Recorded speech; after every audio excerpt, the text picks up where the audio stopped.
Hello, my friend.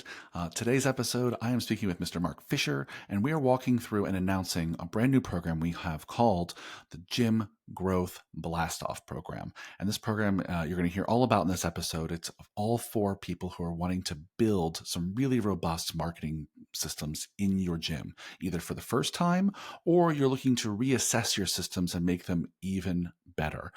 Even if this program is not a great fit for you, this episode is, because we walk through some of the basics, some of the fundamental building blocks of creating robust marketing systems for your gym. So if you want to level up the marketing in your gym, it's a great episode for you. So get out your notebook and keep on listening.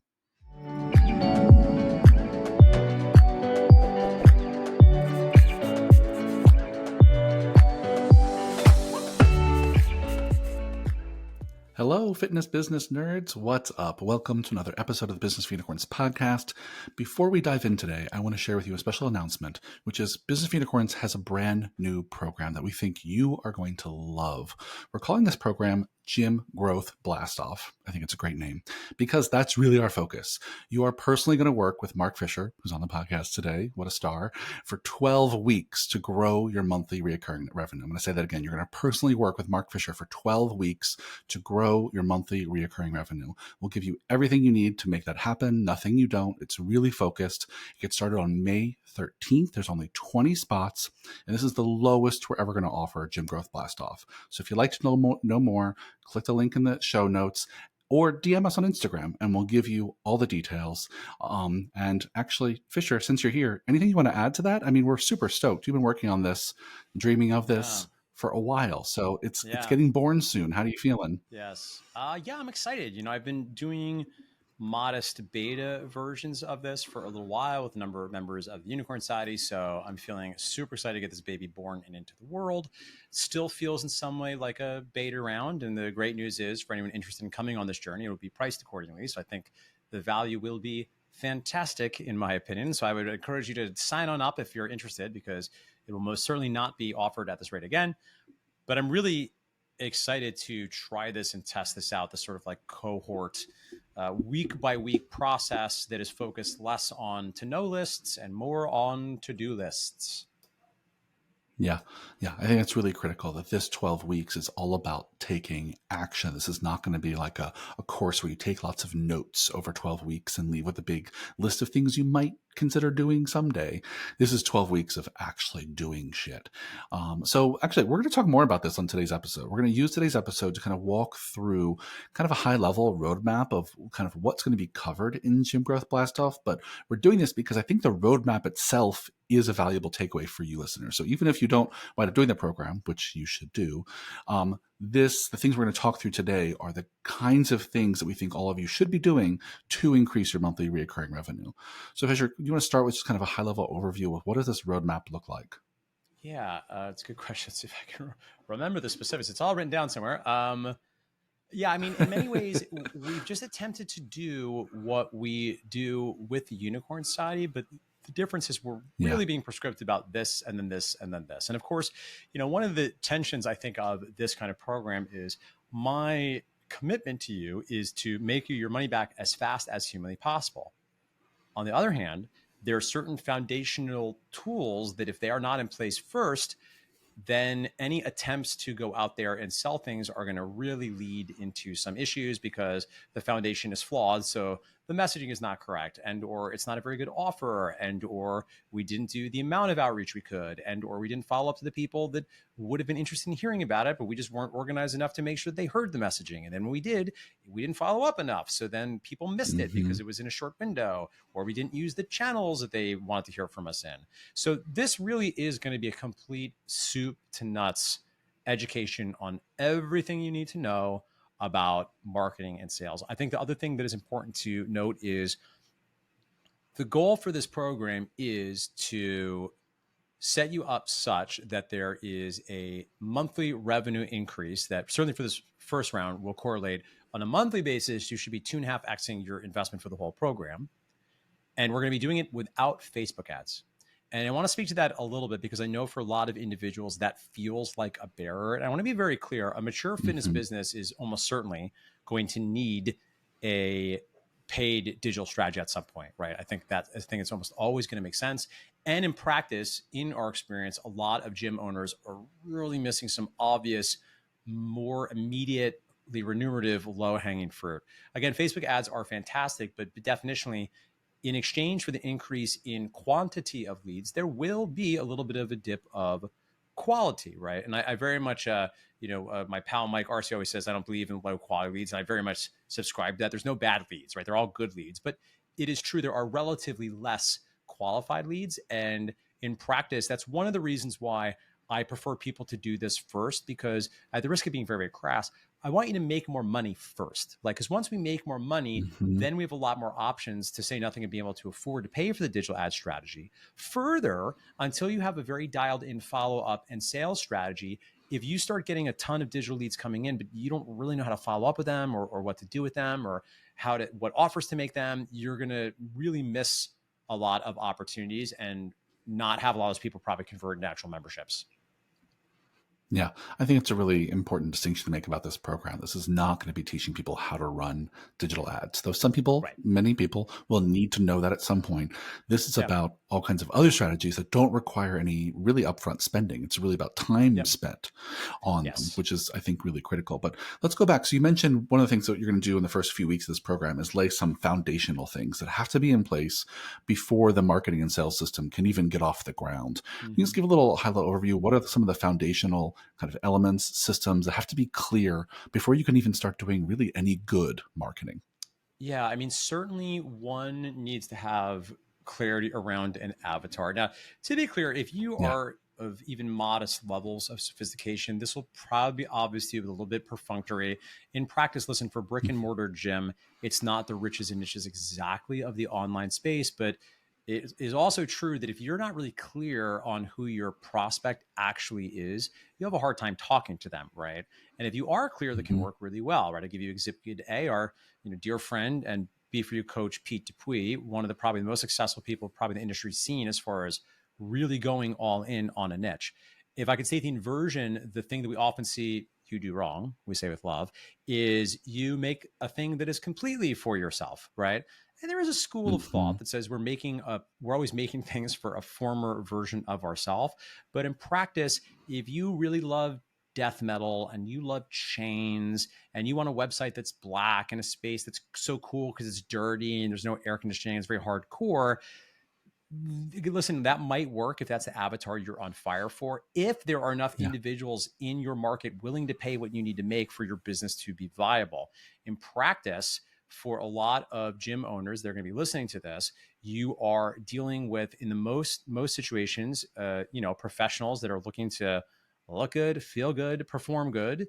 And a subset of you listening, if you work in the sports performance space, are looking to convince parents that you can get Johnny to run faster, right? And I think if you're not thinking about that person and then making sure that everything from the pictures of the websites to the words that you use to the headline of the website, if that's not all making it obviously clear who you're looking to help, all is lost. So that's Yeah. why for some of you it'll be a little bit like a bit of a review, but it's worth doing. And not only that, this is a process I go through periodically for the business I'm involved in. Invariably I find, oh, it's interesting now that I'm thinking through like the words that this person is using, it strikes me that, oh, that's not actually the word that this person uses. That's like my word Yeah. as a fitness professional. And Yeah. maybe I should use the word that they use.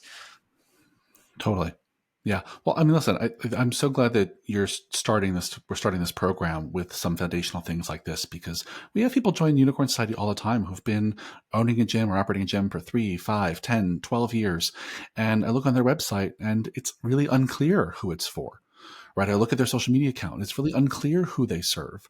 So even if people have been doing this work for a long time, their marketing materials are not always as strong as they could be if they were more clear on their avatar. You just got to match up all the pictures and words you use with the kind of Yep. person you're trying to attract. It's like, it's a fishing analogy. You got to use the right bait for the right fish. And oftentimes it's just a real misalignment. And so they're concerned about, we get all this traffic on our website, but no one ever fills out the form. Well, they're confused. Yeah. And we Yeah. talk all the time on this podcast that in marketing, right, you confuse, you lose. And if you start Yeah. right off the bat with not being clear about who you attract and how you serve them, then nothing else we would do in a program like this would matter. Right? Like Yeah. we can give you all the strategies in the world over the 12 weeks of this gym growth blast off. But if you're just not clear about who you're talking to, it's really hard to have any of that land. Okay, so there's things like avatar and a few other things that are foundational things you'll do up front. And then if we're not doing Facebook ads, what are the other kinds of strategies people are going to learn about or should consider through a program like this? Yeah. So, it's, as I say this, I'm going to say one, these are things that long-time listeners have all heard before. And two, you might be a new Yep. listener. And three, you might not have done it yet. But all of marketing is a process of, first, people have to know that you exist. Then over time, Mm-hmm. they come, particularly with a service business, they come to like you and trust you enough that at a certain point, they respond to some compelling offer to take some step to work with you. It's very high level. It's a little reductionistic, but that's kind of the game. So once you have a good foundation in place, you need to make sure that people know you exist. And there are a number of different ways we can do this. And this is where, full stop, paid digital media is the most effective strategy. Again, you're not going to get a lot of people that are oftentimes really willing to pull out the credit card right away, immediately, at least not at a high percentage. But outside of that, there are some other lower hanging fruit. So, one example that we've talked about a lot is the people that already know you. I always say that Yeah. if you would say hello to someone in the grocery store, they should be reminded on a regular basis that you have a service that might be valuable for them. And as I always clarify, this doesn't necessarily mean that you're going to be high pressuring your grandma into buying a 6-week transformation challenge. But if this is somebody that already knows you, they already kind of like and trust you, they're probably not going to mind hearing about you. And by you creating top of mind awareness for them, even if you're not the correct solution for their needs now, one, you might be in the future. And two, they might know people that they might hear are Yeah. looking for some kind of solution that feels like yours. And they'll think of their friendly roommate slash brother slash best friend's nephew slash the funny kid they used to work at the grocery store, fill in the blank of whatever that relationship was. So I think the first thing we need to do is really organize your existing contact database because it's probably the most important asset that your business has. Yeah, 100%. And I think what that's really useful about that is that so many people forget that no one knows they even have a business. Right. Right. No We one's ever heard live of it. in our No, business. We eat, they don't really sleep, know it. and breathe our businesses, and we think that everyone who we've ever met or even been or one person removed from, everyone knows about our gym, of course. And the reality is like no one fucking knows. Everyone No is one's ever heard of siloed it. in their own worlds these days. So that person that you worked with 3 jobs ago doesn't even know what you do anymore. And so the idea that one of the first foundational steps here is to like make sure that everyone you've ever touched, ever come in contact with in your life is organized in at least an email database, so you can start to reach out and connect with them. And I think you might need to hard sell your grandma, or at the very least, You might. make sure she knows what you're up to these days, so she can tell everyone at her bridge club to come to your gym. So I think that that's super helpful. Another other thing you plan on focusing on in this program is really the mechanics of delivering a really great offer. I know we're not going to have time to dive into a lot of the details here, but I see this as an area where people just Yep. really mess up the marketing and Yep. that they just create, boring offers or they're not Yep. compelling enough. So, what are the ABCs of crafting a really good offer? Yeah. So, this is something that we have spent a lot of time talking about inside of Business Unicorns recently, and I'm very happy with where we've landed. And I'll share something that for me is a relatively new distinction for how I think about this, because I think there's two different kinds of offers you can make. I think they both can be valuable, and I have a pretty strong preference about which one most of you should start with most of the time. So understand the very first thing people do with you needs to, in most situations, be either a very low committal, low cost, low barrier way for them to kind of just try out and try out your workouts, or it wants to be some kind of front end offer where you're just selling a defined benefit and there's an endpoint to the program and you're not asking to join anything. And this would be any sort of, fill in the blank, 4 week, 6 week transformation challenge, whatever you want to call that particular approach. I think both of them can work. I think in general, I tend to prefer most people start with a relatively lower barrier. And, if you sign up for the program, I have some very specific beliefs about the way that should be done these days, particularly after being that saw being sharpened after bringing it to the dojo with a number of members of the unicorn side and sort of hashing out, be like, okay, we think this is this. We think this is the best right now. Yeah. Because ultimately, again, people need to have an obvious way to get started with you and what to do next. And like, listen, you'll also have to make some decisions for you. I think the higher barrier to get started, you could argue, yep, you're going to tend to get a more committed person that is more bought in. They're going to be maybe more likely to convert. They'll be more likely to comply. It'll be easier for you to give them a very curated and powerful experience. On the other hand, if you want more quantity and you really want to open up the spigot, for a lot of you, if you're stressed on capacity, I think the try before you buy, quote unquote, offer is a little bit better way to go, where you really want to make it frictionless. You want to make it very easy for people to start with you. As a rule, I'm usually not a fan of a free offer up front. And again, I'm happy to go into boring detail about that. Anybody cares. But I think some relatively lower paid offer that's not super long, that gets people in your world, that again, you're making it very clear, here's exactly what to do. If you want to get started, this is the thing to do. And you make it very easy for people to do that thing so they can sort of move through an opportunity to check you out and decide if this feels like the right fit for them, if they want to move into some sort of ongoing membership. So that's, I think, the way that I think about this day. And I think maybe one other thing I'll share that is relevant to this program is you're listening and you're saying like, should I do this or should I not do this? It's pretty prescriptive. It's pretty prescriptive, right? And you might not like that, right? And the reality is, like, I'm not talking about, literally, we're just talking about this. I'm not talking about anything else. I'm not going to be talking about like your leadership skills. I'm not talking about your fulfillment. I'm not talking about anything but getting you leads and getting you clients. You want leads and clients? This is it. This is the best thing we got. If you need help managing your team, probably want to talk about the unicorn side. You probably want to talk about other things. But for a lot of you, even as we've shared, a little tease of some of the things we're talking about, maybe as a closing comment here, they're not necessarily things you haven't heard before. So I also want to temper your expectation here. I don't have a magic rabbit I'm going to pull out of my hat. Like, oh, here's the secret strategy. Well, I will say this. I actually do think there's something relatively new that we're doing in this program. I think there's a few things in there I think that people have not thought of, but you're right that this will not reinventing marketing. Yeah, but overall, like in practice, like, listen, if you're like a super user, right, a super Business for Unicorns fan, and you listen to every podcast and you watch every one of my YouTube videos and you come to the retreats, yeah, you're probably not going to be like, oh, this is a new thing I never heard of before. Understand the difference of this program. The value to you is I'm going to make you do the thing week by week.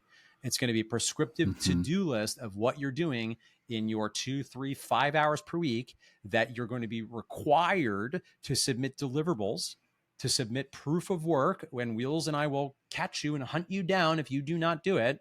So a lot of the benefit of this program is we're doing this together as a group in a cohort, and we're not just learning things, we're taking action on the things, where I will personally be able to give you feedback on how well I think you're applying these things, right? Because for a lot of you, the issue isn't that you've never heard of these, that you're just not doing it.